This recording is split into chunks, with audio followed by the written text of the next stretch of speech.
بسم اللہ الرحمن الرحیم الصلاۃ والسلام علیکہ یا رسول اللہ وعلی آلکہ و صحابکہ یا حبیب اللہ۔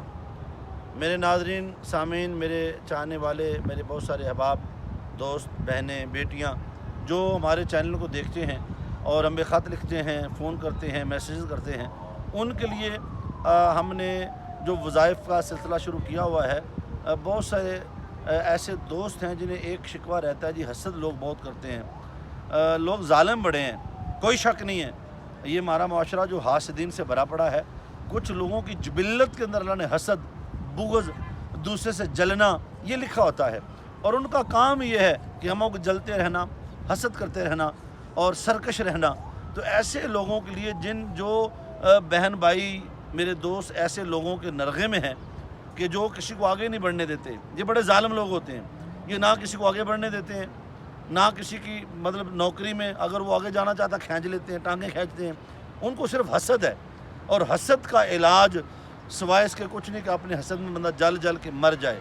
تو حاسدین کے لیے اور ظالم سے حفاظت کے لیے جو وظیفہ حضور شیخ الاسلام نے عطا فرمایا ہے، بڑا خوبصورت، یا مذلو یا مذلو یا مذلو، یہ وظیفہ جو ہے اس کو کرنے سے بندہ سرکش سے، ظالم سے نجات پاتا ہے، حاسدین کے حسد سے اللہ بندے کو محفوظ رکھتا ہے اور دعا مقبول ہوتی ہے۔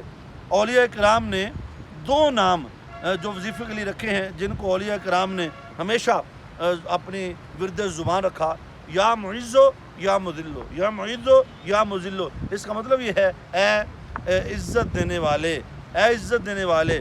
تو جو عزت پانا چاہتا ہے تو وہ ان دونوں الفاظ کا وظیفہ اپنی زبان پہ رکھے۔ اس کے بہت سارے فوائد ہیں، اور یہ جو وظیفہ ہے اگر اس کو اول آخر 11 مرتبہ درود پاک پڑھ کے روزانہ کیا جائے، یا مذلو یا مذلو یا مذلو، تو اس سے انشاءاللہ تعالی حاسد اور جو ظالم ہیں ان سے آپ محفوظ رہیں گے، اور وہ لوگ جو آپ کے رستے میں رکاوٹیں اٹکاتے ہیں وہ الٹے بھی لٹک جائیں، آپ کو کچھ نہیں کر سکتے۔ کیوں؟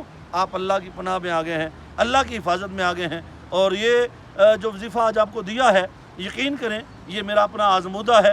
بڑے بڑے حاسدین، بڑے بڑے ظالم، بڑے بڑے جلنے والے رستے میں آئے، لیکن اللہ کے کلام کا صدقہ وہ خود بخود بہتے چلے گئے۔ تو آپ کا انشاءاللہ اللہ خود سازگار بھی ہوگا، رستے بھی پیدا کرے گا۔ اس وظیفے کو ہمیشہ اپنا ورد زبان رکھیں، خود بھی کریں، بچوں کے لیے بھی کریں۔ دعا ہے اللہ تعالیٰ آپ کو حاسدین کے اور ظالموں کے ظلم سے، حاسدین کے حسد سے محفوظ فرمائے۔ وما علینا الا البلاغ المبین۔